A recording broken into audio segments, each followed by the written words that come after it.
L'homme ne vivra pas de pain seulement, mais de toute parole qui sort de la bouche de Dieu. Voici votre moment de méditation quotidienne.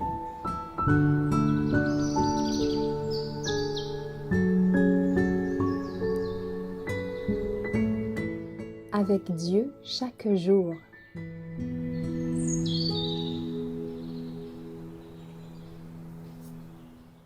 Il transformera mon caractère le 11 février. Nous tous, qui le visage découvert, contemplons comme dans un miroir la gloire du Seigneur. Nous sommes transformés en la même image, de gloire en gloire, comme par le Seigneur, l'Esprit. 2 Corinthiens 3, verset 18. C'est par l'Esprit que le cœur est purifié. Par l'Esprit, le croyant devient participant de la nature divine. Le Christ a donné son Esprit comme une puissance divine pour lutter contre toute tendance au mal, héréditaire ou acquise, et pour marquer de son Église, de son propre caractère. Quand l'Esprit de Dieu s'empare du cœur, il transforme la vie. Les pensées coupables sont repoussées. Les mauvaises actions délaissées.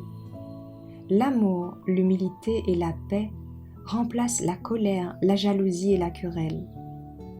La joie succède à la tristesse, et le visage reflète le bonheur divin. Nul ne voit la main qui enlève le fardeau des péchés. Nul n'aperçoit la lumière qui se déverse des parvis célestes. Cette bénédiction s'opère quand par la foi, l'âme s'abandonne à Dieu. Alors, ce pouvoir que nul œil humain ne peut discerner crée un être nouveau à l'image de Dieu.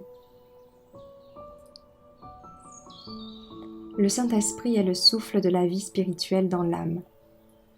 Recevoir le Saint-Esprit, c'est recevoir la vie du Christ, car il imprègne celui qui le reçoit des attributs du Christ.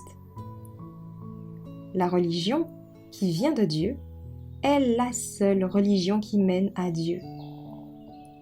Pour servir le Maître d'une manière satisfaisante, il faut être né de l'Esprit divin. Cet Esprit purifie le cœur et renouvelle l'intelligence, en nous donnant de nouvelles facultés pour connaître et aimer Dieu. Il désire engendrer en nous une obéissance volontaire aux exigences divines. Tel est le culte véritable. C'est le résultat de l'œuvre du Saint-Esprit. Toute prière sincère est dictée par l'Esprit, et cette prière-là est agréée de l'Éternel. Partout où une âme s'efforce d'atteindre Dieu, l'Esprit de Dieu est à l'œuvre dans cette âme, et le Seigneur se révélera alors à elle, car il est en quête de tels adorateurs, et il est prêt à les accueillir pour en faire ses fils et ses filles.